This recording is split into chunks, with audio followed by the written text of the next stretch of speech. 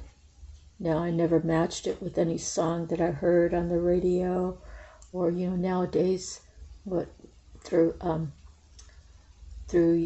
whatever sources that you use, Pandora or whatever.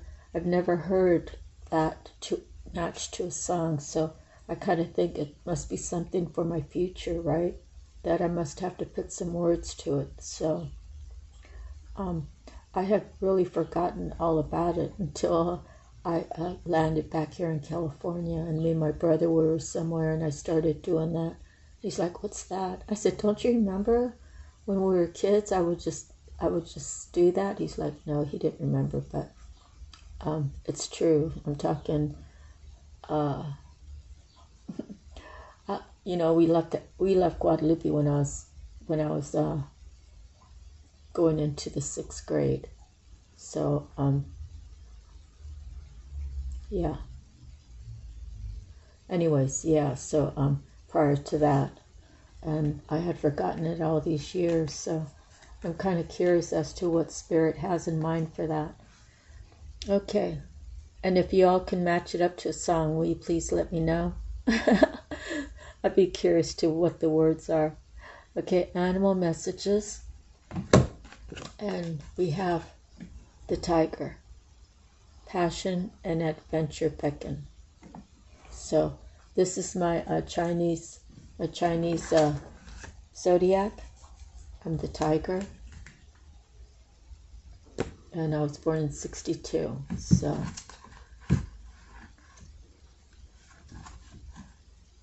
So cute. And I'm a fanatic about baby animals. Baby animals drive me crazy. I just love to look at them so much.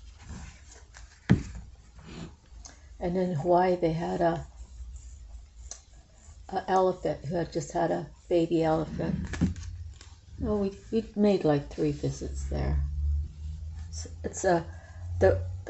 The walk is kind of long, and they don't really have like a whole slew of animals, but they do have like a couple giraffes, a couple of elephants, and then they have like the 100-year-old turtles and things like that. So it's a nice little park, Honolulu Park or Honolulu Zoo.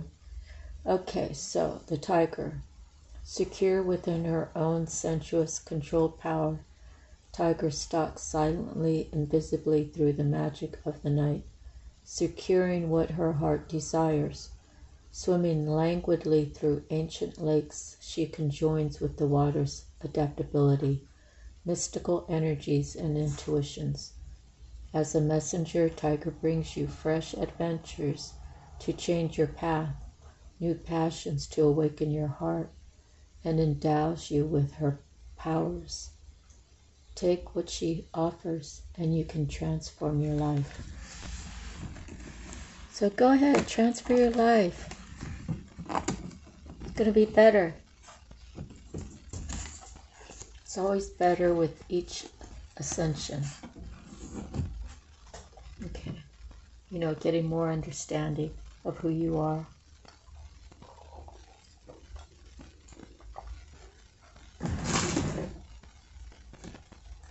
Okay, so next we're going to be pulling from the Akashic Tarot. And I see Archangels so far. Archangel Michael, he's at the bottom. So I'm going to try to pull 3 cards at once, just to see what we get. See if we can make a storyline for you guys. Spirit, I call upon you. Thank you. Be with us during this reading and help us to realize what message you're trying to give us.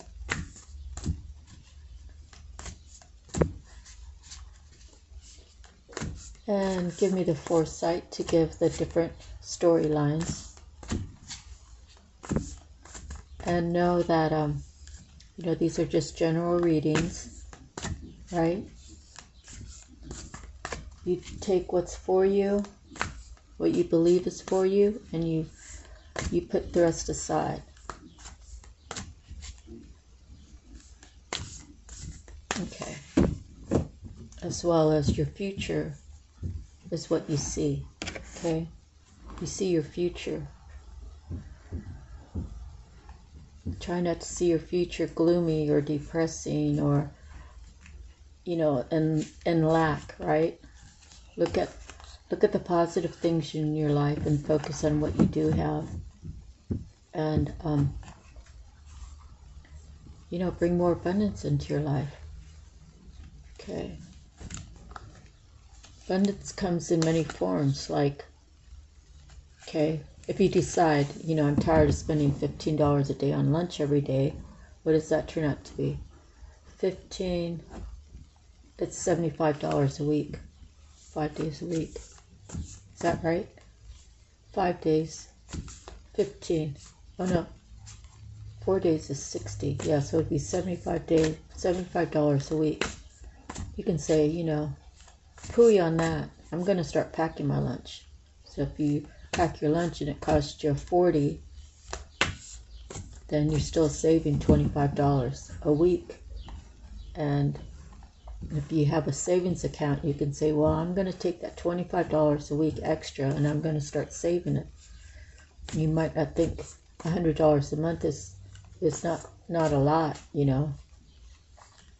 But if you have it in the right place and keep it in there long enough, it'll grow. So let me see. Let me give you a ballpark. Okay, so you have $100 and that's all you have. In 7 years, it becomes $200. And another 7 years, it becomes $400. And another 7 years, it becomes $800. And 7 more years, it becomes $1,600. So how many years is that? Let me see. It goes from 100 to 200 to 400 to 800 to 1,600. So 5 times 7 is 35 years. So you're thinking, 35 years, what? 100 turns to 1,600. That's like the natural thing with inflation, with the stock market, you know, all of that. And so if you took that 100 and after 35 years it turned to 1,600, well, you do the math. If you decided, oh, I'm going to put in 500 a month or 500 for the year, and that's little compared to the $25. Let me see. The $25 is $100 a week, $100 a month. So there's 12 months. So that $100 is actually 1,200. So you multiply, that's 1,600 by 12.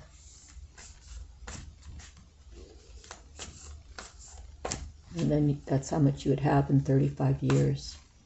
So it's a little savings that you put away now so that it has time to mature and split and mature and split and mature and split.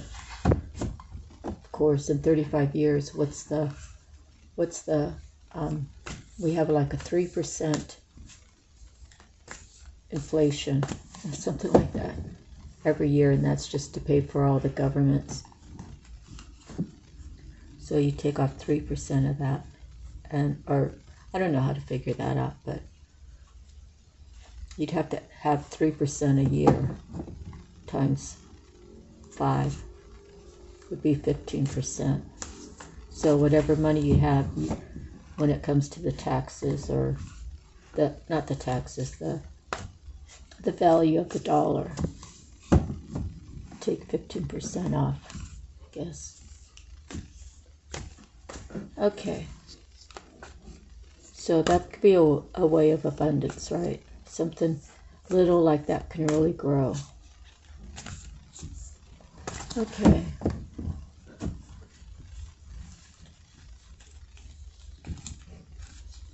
Okay, now got that done. Let me fan it out and pull 3 cards out. I'm going to take this one here. I'm going to take this one here. And I'm going to take this one here.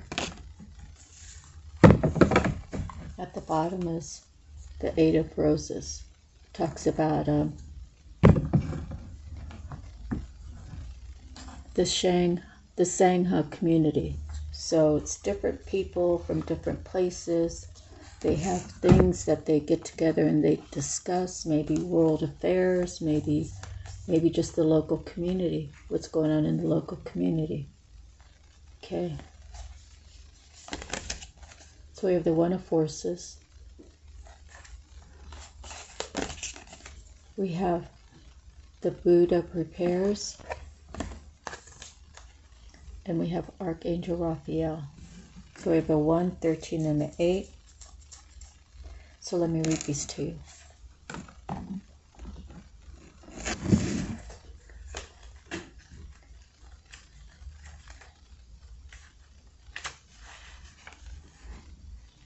Like the Akashic field, the aurora borealis flows with energy and brilliance as charged particles from the sun interact with atoms in the Earth's atmosphere. The 93 million miles from the Earth, or from the sun to the Earth, is nothing compared to the limitless consciousness of the Akashic field. All information, power, energy, and experience vibrate within the realm of unending truth and possibility. And every bit of it can be yours. Receiving this card tells you that amazing opportunities abound at this time. You can increase and celebrate the experience by opening the doors to the Akashic records. Your life force energy resonates with universal synchronicity now, so you can explore the records and receive exactly the information that you need and the energy that can help. Engage in the pursuit with a conscious focus. Write your intentions and ask for inspiration. Meditate on the Akashic field and visualize your goals. The universe is ready and willing to align with your heartfelt desires. And now is the time to make them happen. Close your eyes and imagine yourself entering the boundless and brilliant Akashic field. It's almost as if you're stepping upon the Milky Way and all its stars roll out before you, offering their light and power. Feel this profound force igniting your dreams and lighting your way. Okay. Next, we have the Buddha. Major Arcana, the Buddha prepares.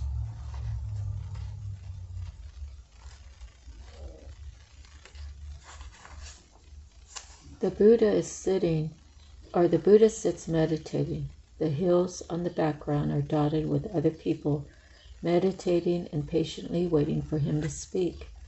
But he won't move a muscle until he is ready. This card shows a time of inner preparation before action. Before you can reach outside yourself, you must reach within. To find your power, use your purpose and your direction. This period of time may feel a little like waiting, and it appears so in your exterior life because some points of action seem to be at a standstill. Really though, you're just taking the time that you require to prepare and to truly step into your power. Don't be in a hurry. The time to act is coming, and when it's here, your strength will be absolute. Close your eyes and reach to the Buddha within.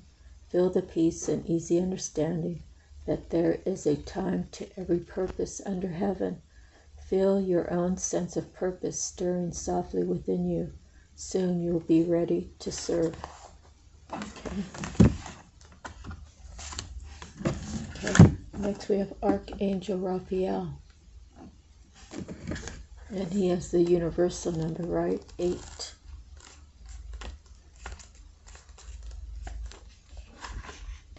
The Archangel Raphael walks down a path and approaches you, sharing his healing and uplifting light. He is a profoundly loving spirit who has an important role in bringing the Akashic power to you. This beautiful being carries the energies of love, family, miracles, healing, and blessed journeys. He can share all these intentions and experiences with you and more. Of all the archangels, Raphael most often comes in the guise of a human. This card can indicate that helpful others may be attending you soon. It also portends a time of great achievement in your personal life, and Raphael is opening the door. Blessings abound with this card upright. There may be a renewal of a lost dream, a reuniting of family members, or a healing, perhaps of a physical condition or of a broken heart. Even if these conditions have been hanging on for a while, now is the time when you really can break through. Let Raphael be your partner in this process, and you'll soon see why they call him the miracle worker. Open yourself to the presence and touch of the Archangel Raphael, who stands beside you now. Close your eyes, take a deep breath, and feel your whole self fill with the healing energy of boundless love. Every cell, every thought, every moment vibrates with the radiant power and love of Raphael. Okay? So, the one, of course, always is the new start. And it's someone who needs to go into their Akashic record. They also need some time to meditate, right, and do their inner healing. And Archangel Raphael, he comes to this world as a guise. Maybe someone actually is holding the spirit of Archangel Raphael, and he's waking up.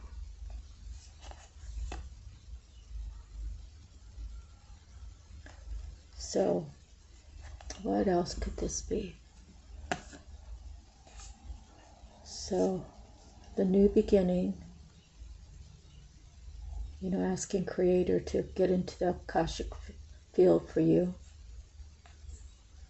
to go through the prayer and the meditation, and to have Archangel Raphael be by your side, right? Speaks of what family, love, healing the heart, healing the broken heart. Okay. Sometimes I feel like I have a broken heart. But, it's kind of like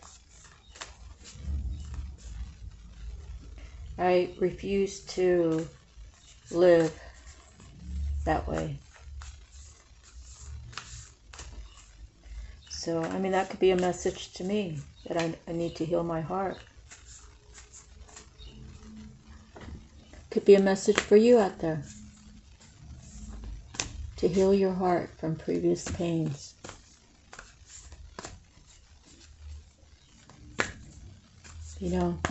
Sometimes love is really healing, right? So, I have God that loves me. I love myself. My doggy loves me. I got a few family and friends that love me. And,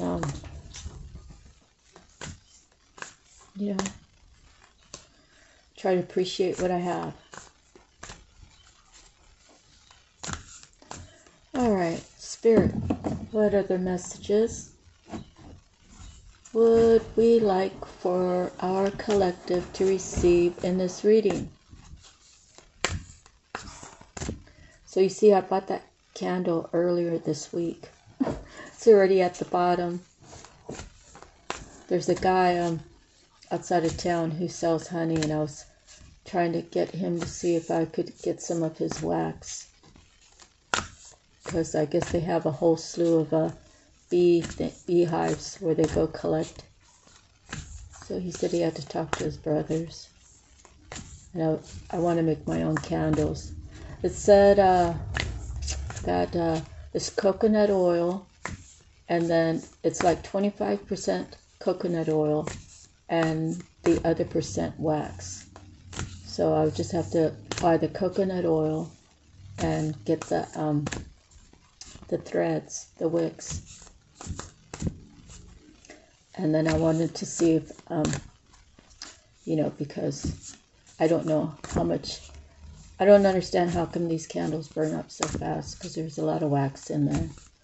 But then again, it's been a long time since I actually burned candles on a regular basis, which is, it's not even fair to say I've never burned them on a regular case. I burn them when I'm doing the readings, because I think it's mesmerizing.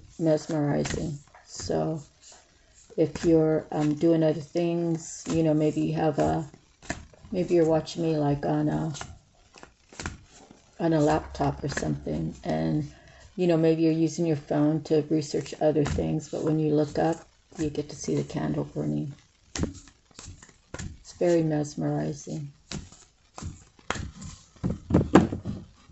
Kind of makes you focus on the flame, or makes you focus on the light, and then you can really hear the message. Kind of closes out all the outside chatter, right? The sounds of cars going by, the sounds of kids playing in the yard, maybe the lawnmower's getting pushed across your grass right now, I don't know. But it is very mesmerizing. That's what I loved about the house on Capitanico Street. It had a fireplace. Yes. I would just lay like a couple feet away from the fire, and there were hardwood floors in there. And I would just lay there and watch the fire burn. Okay, let's see.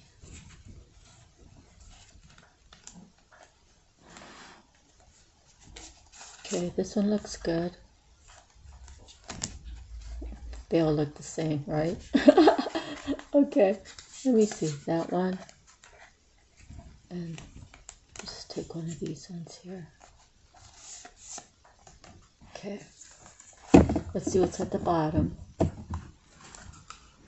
The Two of Keys. So again, this one speaks about he's upset because he had someone take something. They didn't belong in there, and he wasn't around when they broke in, and they took a lot of his treasures, but there's still one box that's untouched. And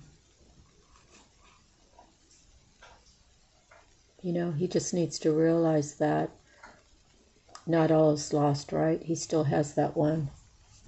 Not all is lost. Sort of like what would that be like? Like the four of coins, when God's hand is reaching down to hand him a cup, and he's turning the other way, ignoring it. All he can focus on is the three in front of him that are dumped over. Okay, so we have the Four of Keys, clearing the way. We have the War of the Roses. I pulled that earlier. And we have the Three of Keys. Okay, so the Four of Keys speaks about the husband and the wife. They're going, that's their house down there. And a tree fell over. So it's about how he's applying the pressure. Now he has to get the big log moved, so he has his it's not a hammer, his blade thingy.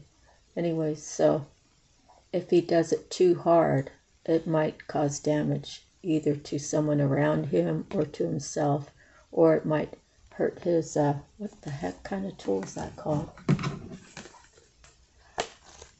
It's not a sledgehammer. An axe, that's right. So, yeah, so he has this axe.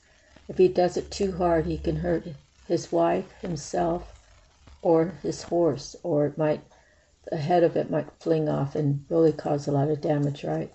But if he does it too lightly, it'll take him 2 days and a week to get through. So it has to do with the temperament, his temperament, how much action he uses. This War of the Roses talks about the red side being the heart, and the white one is like spirit. So it's passion or what God's trying to tell you. So they're at war within. It's a war between, right? Inside, I mean. Do I follow my passion or do I follow God? Do I follow my, so everybody's sitting around waiting because this is like it's all in your mind. You have to decide which one are you choosing. Are you choosing your passion or are you choosing what Spirit wants you to do? Who's going to win the war? And then the chess game, well, that has to do with not friends, maybe at work, right? All the people are on the chessboard. They are all playing their role, yet the majority of them only have their best interest at heart. And you have to know who the players are. So I'll read all these to you just to make sure everybody's clear and on board. Okay. 4 keys. A man and woman have taken their carriage down a trail that cuts through a forest and continues to their beautiful home. In the distance, a large downed tree lies before them, blocking their path. However, the young man carries an axe and is ready to clear the way. This card is a strong signal that it's now time to take significant action to remove an obstruction in your way. It may be in your personal life, in a relationship, at work, or with a creative project. You must be clear-headed, so be sure to temper your action with calm and forethought. If you are too urgent and excitable, you may waste your energy or even cause damage. On the other hand, if you're overly gentle and cautious, you won't clear the way completely.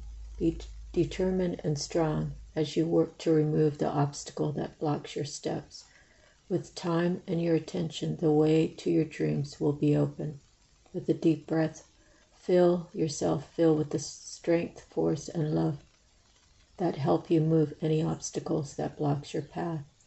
Feel that love and power growing, gently moving through anything within or around you and freeing you completely. So this can actually be mental blocks too, right?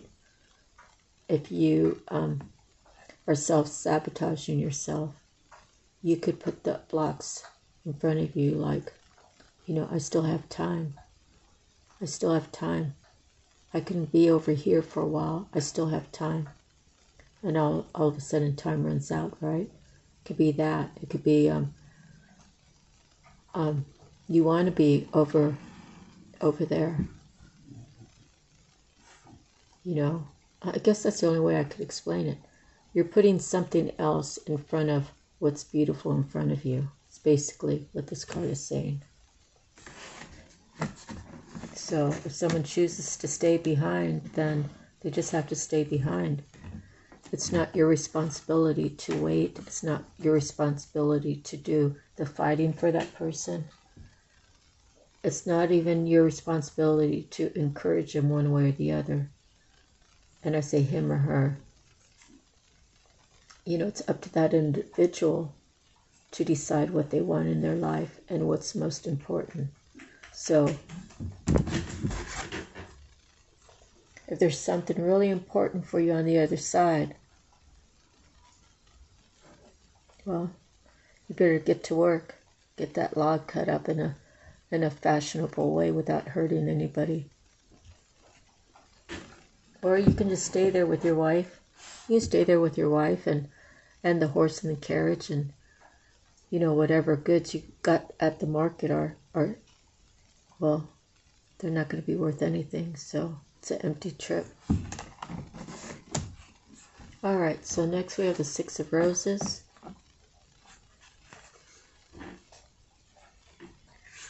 Six of Roses. The red flag and the white flag. All right, Six of Roses. Here we go. Storm clouds gather in the sky. Two lines of mountain knights stand at the ready, facing each other across a clear field of battle. The left side carries the banner of the white rose. The right carries the red rose. This card depicts a war within a relationship and or battle within your heart about a relationship. Most often this relationship is romantic in nature, but this card could also refer to a co-worker, partner, boss, or family member. There could be power plays, and at the very best, there is a lack of reciprocity. I can't say it for some reason today. Reciprocating, okay? Except for city at the end. And communication. You are at an impasse. Your intuition or your spirit, the white rose, has told you that this experience is not a supportive one. But your passions, fears, and needs, the red rose, keeps you from listening. You have tried to bring the two together as indicated by the dirty flag with the combined white and red rose on the ground. But what's happening in this relationship is not compatible with your spirit's view for you. So there you stand, your spirit and your passion just watching and waiting. The situation is nothing less than karmic, and it is time to listen and take action. Awareness, vision, and self-honoring are required now for you to position yourself best and make plans to leave the battlefield. Close your eyes and see or sense a person with whom you have some type of relationship. It can be any relationship that's happening in your life. Imagine that person handing you a rose. Is the rose vibrant or wilted, large or small, bright or dark, happy or sad? What message do you receive from this rose? Well, for me, I see a wilted rose. A rose that someone's been holding on for a long time and not moving forward. So that's why I say I set myself free, right? I set myself free from any outcome. I reserve that right for God to decide what's in my life and what's not in my life. What I was saying earlier was, rejection is God's protection. So for me, I have to choose God. I have to choose that, what I want is probably not necessarily what's right for me, because if it was right for me, well, it wouldn't be here, right? So I'm guessing this guy has a family. I don't know. Everybody's story is going to be different, right? So, yeah, I say to God, I'm going to live my life as happy as can be. And, I don't close out the idea of having someone in my life, but that person has to go through God. And I've always said that anyways. The person has to go through God, and God has to accept him, and he accepts God, and then I'll be ready to entertain that. So, but here we have the Three of Keys, the chess game. So when I think about this, and I think about myself, I think about people around me, which I don't really have that too much around, but in the past I see people who wanted to say the right things to get what they wanted out of me, like free work, free time, like the only way I kind of felt like if I fit in was, would I be a people pleaser, right? People would see me as a people pleaser. I don't really consider myself a people pleaser. I like to do nice things for people. But at the same time, I've seen the signs. Like I've seen the looks in their eyes, like recalling, oh, I remember when she looked at me like that. That was like a red flag to say, hey, because I told her something that happened in my past, she's now going to take that position. And that's basically what happened. So we have to be careful about how we give our energy away, right? We can't be a loving, kind person to someone who's going to take that information and use it against you. Okay? So that, I think that's why we got the chess game. A game is in play upon the chessboard. Some of the pieces are sidelined, while the bronze queen lies on her side on the playing field. The people represented by these chess pieces are not usually those you meet for enjoyable pastimes. This is the card of political and social conflict. You may be in store for difficult interactions in group settings such as board of directors, corporate hierarchies, management disruptions, or conflicted family situations.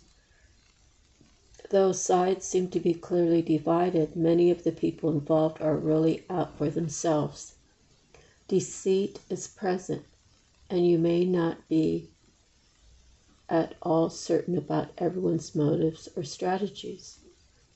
It's time for you to take an emotional or even actual step back. The more you get involved and the stronger you hold your position, the more heated the situation may become. No matter how challenging, try to maintain an inner peace. Don't participate in any battles or allegiances, but don't let yourself be deceived either. Look at everything coolly and unemotionally. The people around you are serving their own agendas. Try to detach, be objective, and treat everyone involved from a deeper source of wisdom without being misled. There may come a time for you to leave or distance yourself from this situation, but because of circumstances, it may not be here yet. For now, let yourself be a knowing observer and watch.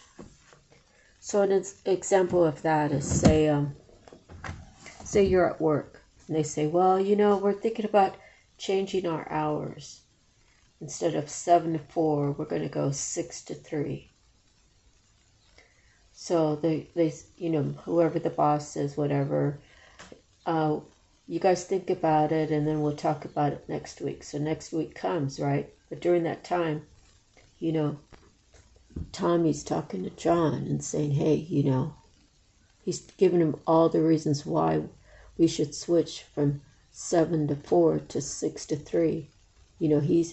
Tommy's going around telling a lot of people, look, if we all go this way, then this is the way it could benefit us, right? When meanwhile, he's trying to get you to buy into his reasoning. And then you might decide, hey, I kind of like sleeping in that extra hour. I don't feel like if I have to be here at 6, I don't feel like having to wake up at 4:30 just to get to work by 6. It's a burden to me, or whatever. I like the other hours. So then it becomes, it's definitely a chess game, right? It's like, who's going to win, Who's going to win? Are we going to go 6 to 3, or are we going to go 7 to 4? And say if the worst case scenario is, say in your group there's 7 people in your group, and that's just small, right? Because it could be bigger than that. All right, so 3 of them say, I want to stay at 7 to 4, and the other 3 are saying, well, I want to go to 6 to 3. So it's you're the deciding vote. So you're gonna have all of them come and talk to you to try to persuade you to go to one side or the other. And meanwhile, so if Sue's choosing 6 to 3, you don't want to make her mad if you're John, right? But then you might really want the 7-4 for your own reasons, but how many people, you're going to make half the people mad either way. So guess what? You're the pickle in the middle. Is that the saying? So it doesn't really matter what you choose. You're going to have 3 people mad at you because you didn't go their way if you're the tiebreaker. So whatever you choose, you have to stand tall in how you feel and what you believe. And say, I can't help it. I'm the deciding vote. This is the way it's all panned out. It's playing out this way, and I have the deciding vote. So, I'm going to decide for me. All of them want to decide for themselves, so you decide for you. Because ultimately, regardless of how many people are voting, and regardless what the totals are at this moment, it shouldn't even matter to you. You should just vote the way you want to vote. Don't vote because Sue's telling you, come on, John, go for the 6-3. And then someone else is, come on, John, go for the 7-4. Can you imagine how much riffraff's going to go around for that whole week? And then after you decide, half the people are going to be mad at you because you're the deciding factor. So, eventually you have to realize that you can't please all the people all the time. What does that say? You can please some of the people some of the time. And sometimes you can't please all of them. Whatever that saying is. So you better just choose for yourself, as if your vote is not the deciding vote. You just vote the way that your heart is telling you to vote. So whatever it is whatever it is. You got to do what's best for you. And if someone else was in that position, say you decided you were part of the 6-3, and then 3 other people decided the 7-4, and Susie was the one that was undecided. So it doesn't really matter. Whoever the 7th person is, it could go either way. That person's not going to make all the people happy all the time. So, you have to realize that sometimes you do have to choose you. And so, for this card for me, yeah, I choose me. If God wants something in my life, He's going to give it to me. And right now, my life it's doable. It's things that I'm grateful for. I might have to tweak things here and there just to be able to do more than what I'm doing right now. But basically, whatever I have in my life is it's God's gifts to me, and I'll be grateful, and I'll show gratitude, and I will not deliberately, say if you have extra money, right, and you go buy all these extra groceries, and then by the end of the week 4 items go bad, and it's only $12, right? Oh, it's only $12. That $12, say if it's a piece of beef, someone butchered a whole cow so that you could take meat home. That's like a dishonor. It's a dishonor to that poor cow that gave his life, right? So you could be eating. He could be your dinner. And you're going to be so wasteful that you're going to allow that food to go bad. It's a disgrace, really.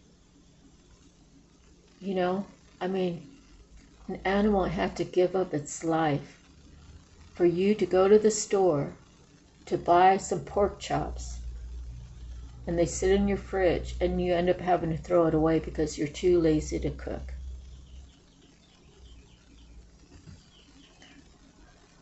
Think about it. An animal gave up his life so you could have something to cook for your dinner, and you just wasted it.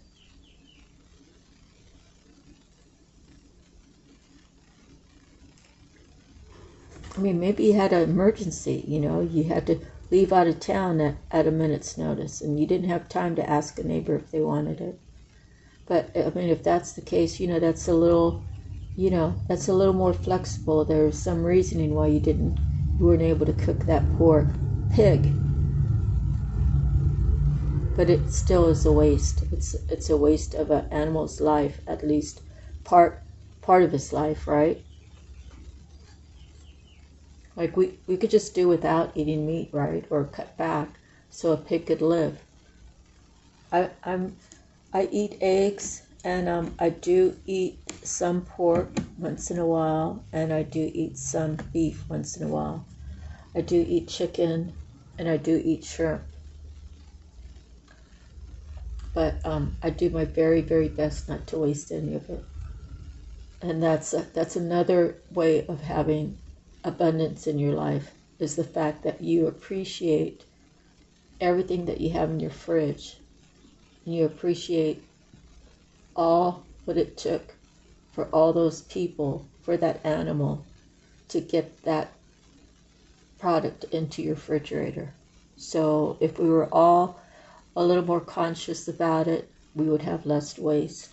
If people actually caught the concept and cared, right? All right, so the chess game. You've got to figure out who the players are, right? Who's the players around you? Are they those that helped you put this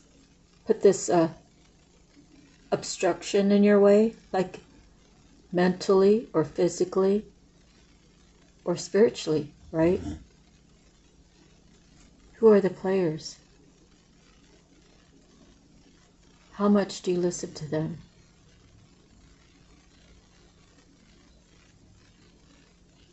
I don't get involved with the riffraff. I don't get involved with he said, she said. I'm actually a defender.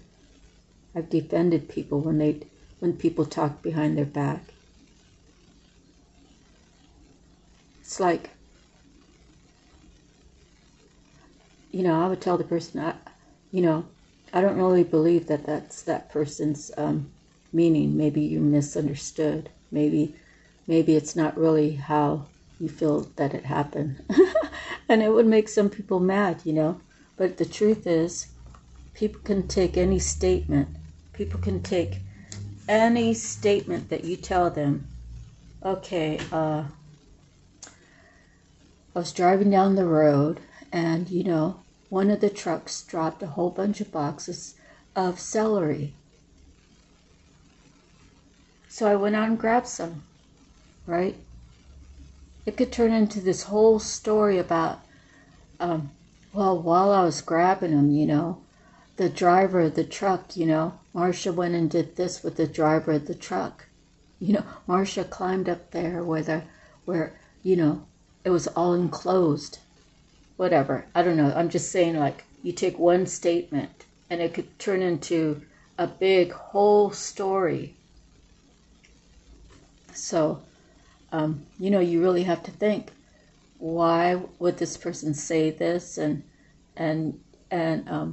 could it be true? I've always known her to be this way, and now someone's saying she's that way.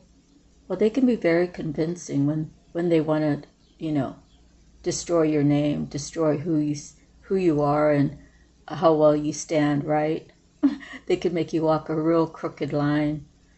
And it's actually kind of hilarious, because the fact is, when people do that, it's their own insecurities. It's their own, they start projecting everything that they are onto the person that's the innocent one, because the innocent one is most likely not going to say anything. They're most likely not going to speak up.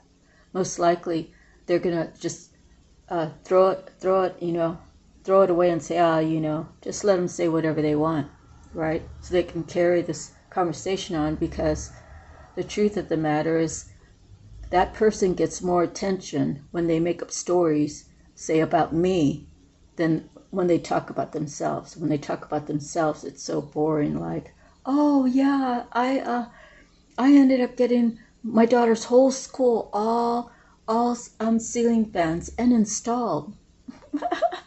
It's like, well, how does that compare to helping 1,000 people?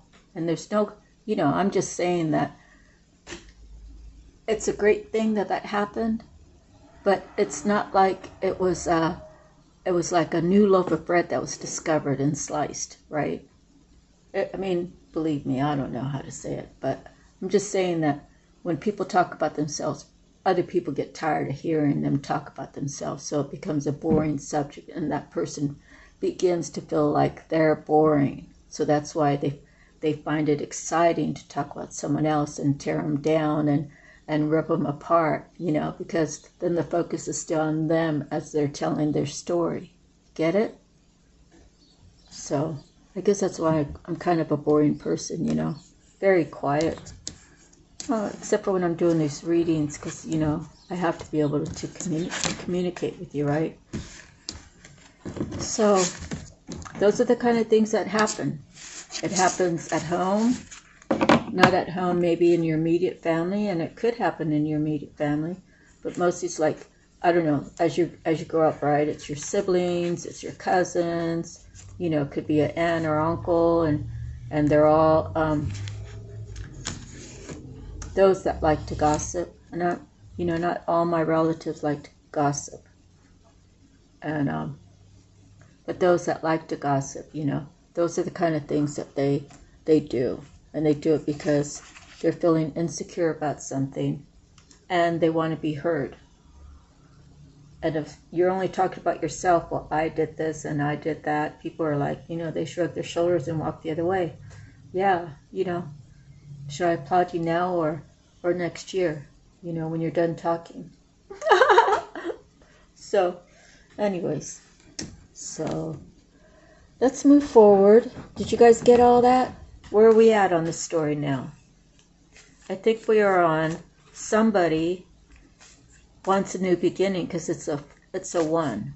One is a new beginning. They either want a new beginning or they've started a new beginning, or they have thoughts of a new beginning.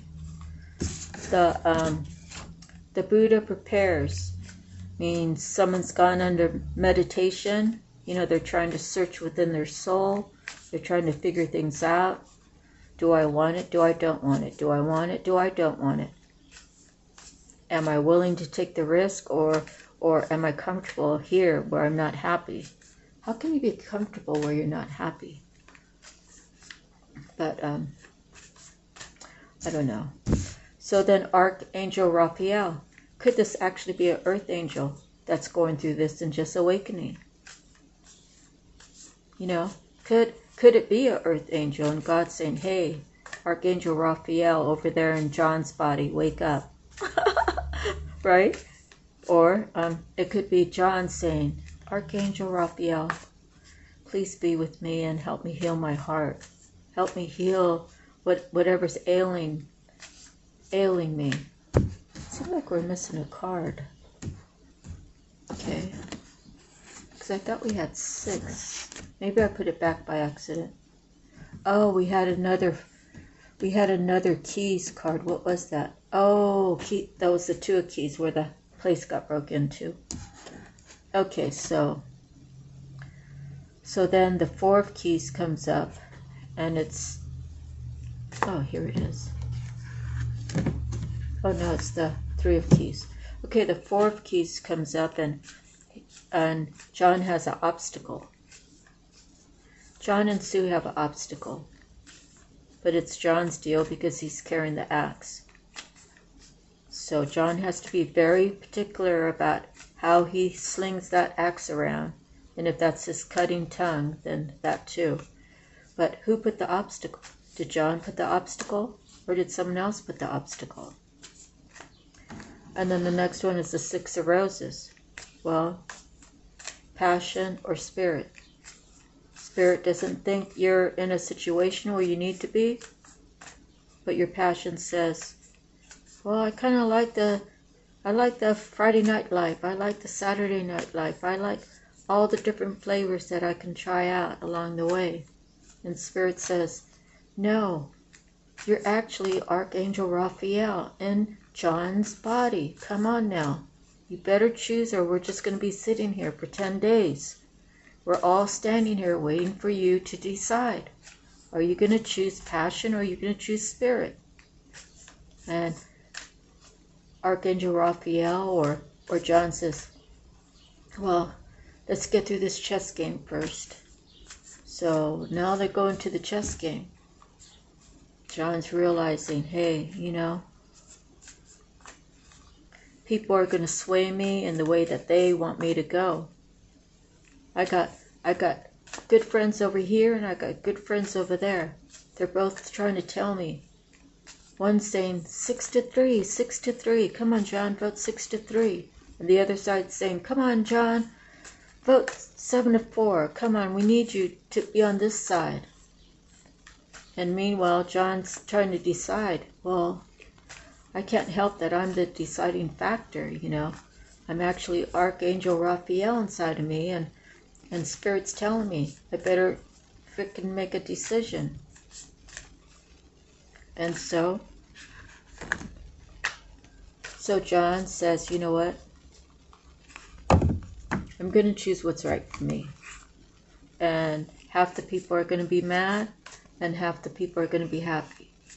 So this is what I choose, right? So it's up to John to choose what's right for him. And what just popped out as I was shuffling is this card earlier that I saw, Sangha Community. So let's read that. And at the bottom is 2 worlds. So you see, Spirit is speaking to us right now. I'm not going to look at it anymore at the bottom.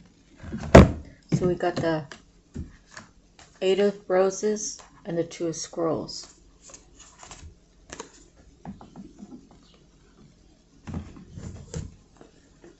Eight of Roses, Sangha Community.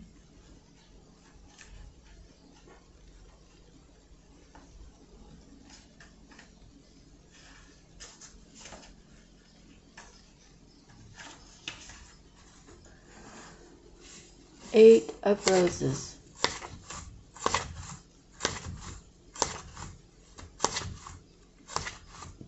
All right.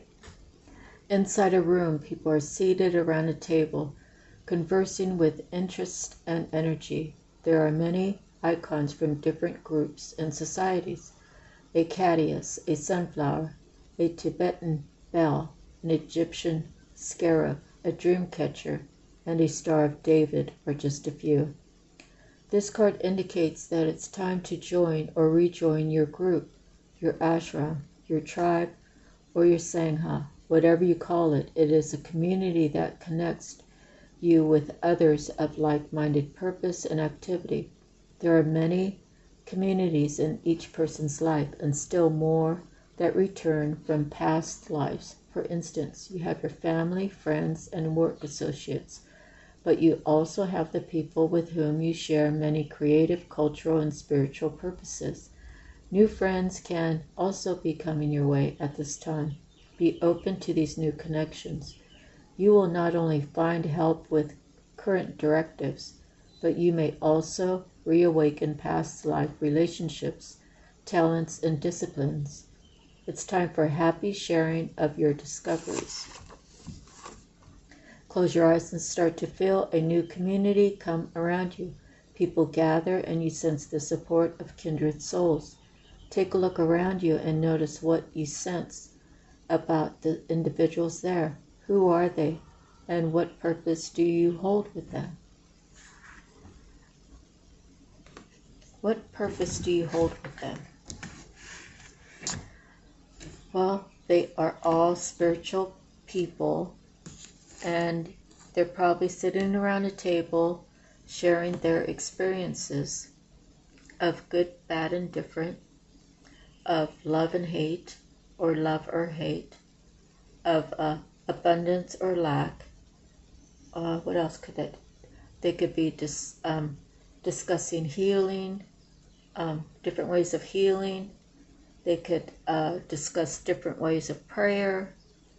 They could all come to agreement that there's one God. One God. God is love and love is God. And there's only one. They could be discussing different healing practices, different meditations, different Bible studies, different books, maybe not just the Bible, right, but different books. So they're all discussing about 7 generations in the future. How can we get this world to turn around and get people not being so excited about, death and hate and destruction, when we should be focusing on loving each other more and having open hands to help people stand up, to be a part of a community that is loving and caring. So those are probably the things they're discussing, right? Okay, so 2 worlds. So John is stuck between 2 worlds. 2 worlds, that's 2 of scrolls.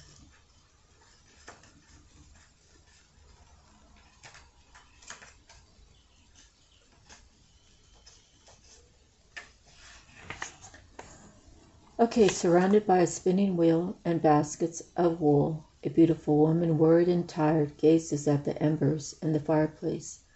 She has worked hard at her spinning for the coins that are gathered on the table. The expansive window behind her looks out onto a Buddhist monastery, high in the mountains. When you receive this card, there is a conflict in your life between the outer world, what the outer world requires of you, and how your own spirit directs you. You actually may have had a number of past lives where you wanted to focus on your spiritual growth and therefore joined a monastery to do so, then missing wonders of the secular world, of what the secular world could offer, such as love, family, and financial success. You chose the secular world exclusively in your next incarnation, yet this didn't offer the spiritual focus you also sought. Because of this, it's likely that you bounced back and forth.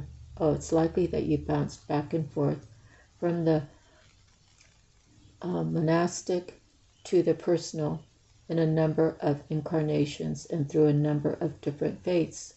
You are now again experiencing a polarity between a fully self-realized spiritual experience and personal success in your day-to-day life. It often feels as if you have to let one go in order to embrace the other. This push-pull will continue until you learn to bring your spiritual self to every situation in your personal life. It's time to replace worry with trust and integrate your eternal truths with your temporal reality.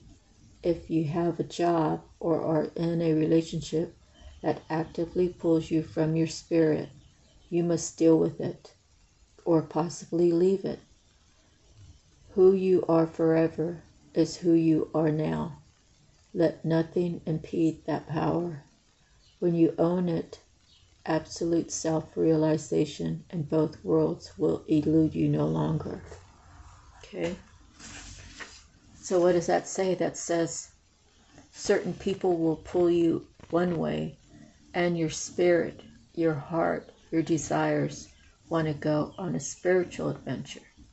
So basically you have to stay where you're at and deal with it and try to sneak in your spirituality, or you stand up in your faith and say, look, I'm not going to be going to bars every Friday and Saturday night. I'm not going to entertain doing drugs for social events. And I'm not going to be doing things that hurt my body. Because when I'm 60, I don't want to be like I'm 70 or 80. And believe me, if you spend your life drinking, you would be really lucky to live to be 80. Okay. And I actually know a couple people who their parents drank and they lived to be like I think in their mid to late 80s, but they were that's a kind of a rare breed, right? I think my grandmother was about 70. Let me see, she died in 84. So think she was about 70 when she died. But I think mostly for her was, well, God took her when he took her, okay. But I think because she was crippled, she couldn't exercise. So eventually, your body just dwindles away. Now my grandpa died. He was born in like 1898, and he died in 78. So that would be still 70 years old. My grandpa, he was a strong man, but he smoked I don't know if he smoked cigarettes before and then went to a pipe, but I know at the very end he was smoking a pipe until he got the green machine. And let's see. Oh, so he would have been 80. If he was born in 98 and died in 78, that would be 80. Yeah. But I've seen some people lived and still doing really good work at 95. There's Sally over there in Hawaii. What's the name of that show that they were filming out there? Lost something. But they used Sally's house to do some of the filming. And when I met her, me and Chris were living in the high rise, and we walk over to Walmart, and her house was on the way. So one day I stopped and talked to her. At that time she was 91, and she had a milk carton crate, the hard plastic ones, and she had it turned upside down, and she was sitting on it, and she was picking all the weeds out of her grass. That's what she did to keep herself busy when the sun was out, and she wanted to get some fresh air. And then later on we moved from the high rise to Makiki, and I told Chris one day, I said, we should stop by Sally's. Let's see if she's still alive. And well, there was two old people. It was an old white guy and an old Asian lady. And then I was talking to the white guy. He's like, oh yeah, that's my mother-in-law. She's still alive. She's in the back planting flowers. So I don't know if she really remembered me, but he told me to go back there and see her. So I went, chatted with her and her daughter for a few minutes. And yeah, 95, still going. So the daughter and her husband moved in to look over her mother, and so that's 95. I think Hawaii has the cleanest air, and really, I mean, like, it might be like a lot of stress to make money for a living or whatever, but it's really one of the best lives you could live, and that's the fresh air, having beaches wherever you go. You have to get out of the mindset of being locked up on a rock, And I never felt that way. I probably could have stayed there another 10 or 20 years and not even thought about it. But I came home for COVID, and, so many of my relatives are dying, and I just thought I should come home. But Hawaii is, I really think it's a great life. And, it's just like anywhere else, right? You live and you do the best that you can. And I rather enjoyed it there. The weather was great. It's like 20 degrees difference here than it is there. So yeah, when I got back, I was freezing for a long time, and I still get kind of a little bit cold at night. But I have a space heater, and when I got a nice thick quilt that my girlfriend gave me, so I stayed nice and snuggled. So the two worlds, you basically, I don't know, for me, I have to have someone who appreciates both worlds and can do both in moderation and not, always keeping God in the forefront, yet still enjoying life, doing things that, seeing the sights, having a nice meal out, or barbecuing over at the beach park, or just doing things, going hiking, and that's where you really feel spirit, is when you're out there. So like as soon as I get done here, I'm going to take my dog for a walk and get him some fresh air, and then when I get back, I got to start his dinner, and just have a peaceful life, right? And keep up with my house chores and keep up with myself. and keep up with my little doggy. Okay. So where am I? Getting ready to read 2 scrolls, or did I do it? Let me see. Okay, so, close your eyes and say to yourself, the divine thrives in my daily world. Then see God of your understanding stand beside you. See yourself walking through your life in this great company, handling everything that comes your way. Okay?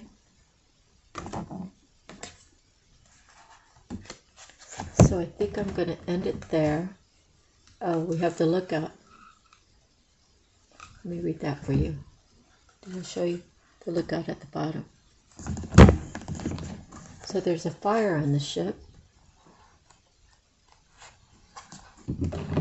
Let's see. What's happening? Is that would be like the tower, right?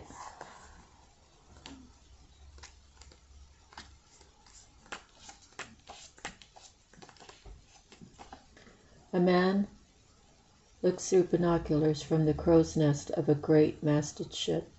A battle is being waged on the deck below him. This card tells you to be on the lookout. This is a challenging situation, perhaps even a battle of sorts around you. You could experience a sudden fall or loss of your position, but if you are aware, you can make a backup plan that will help you ride through this difficult time a little more easily. This phase may be temporary, but it's important to keep your balance. Your strength will carry you through to a better time to come. Close your eyes and take a deep breath. Become the lookout and scan the things happening in your life. Notice anything you'd like to correct, then take a moment to consider how to do so. After a few moments, let that go. Now turn your binoculars to look into your future. What do you see on the horizon? Okay, so basically I would say it's like the tower, because there's a bad situation going on for someone and they have to have a backup plan, right? So it says, think about what you want. Take out your binoculars, metaphorically, and look into your future. Do you see what you wrote down in your future? Through the binoculars, your metaphorical binoculars. And do you see that, you have a choice to stay on a burning boat, or do you get off and do you move forward? So it seems to be the same story. So, see, I wanted to hold that one card up. 2 scrolls. Kind of the same story going on, right? Someone needs to make a decision, and it's between the red rose and the white rose. So, I don't know. It's a choice that someone has to make. For me, I choose to let God choose for me, and I follow God's instructions the best I can. And people don't believe that God can speak to you. And they don't believe, I don't know, it's kind of funny, they believe all this devil stuff, right? They believe all this devil stuff, but they don't believe God stuff. That's the irony of the way the world is, right? They choose to believe in ghosts. They choose to believe in spirits that'll haunt you. They choose to believe that one day there's going to be a ghost in your hallway, and it's going to have these chains, and it's going to be rattling, and it's going to be taking all your glassware and throwing it at you. They choose to believe that kind of stuff, but they don't choose to believe in God. That's a twisted mind. That's a damaged mind. That is a broken heart that's never been repaired. That is metaphorically backbreaking, because you can't make it through You can't make it through on being broken. You have to heal yourself if you want to be happy. You can't make up reasons why you need to be happy. You can't start a bunch of mess with other people to make yourself happy. That's another sick idea that people seem to say it's okay that people do that.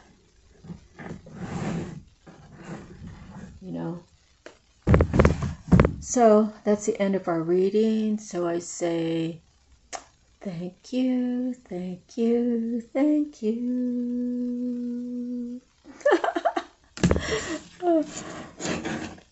My throat's a little scratchy, but hopefully the tune sounded all right to you all.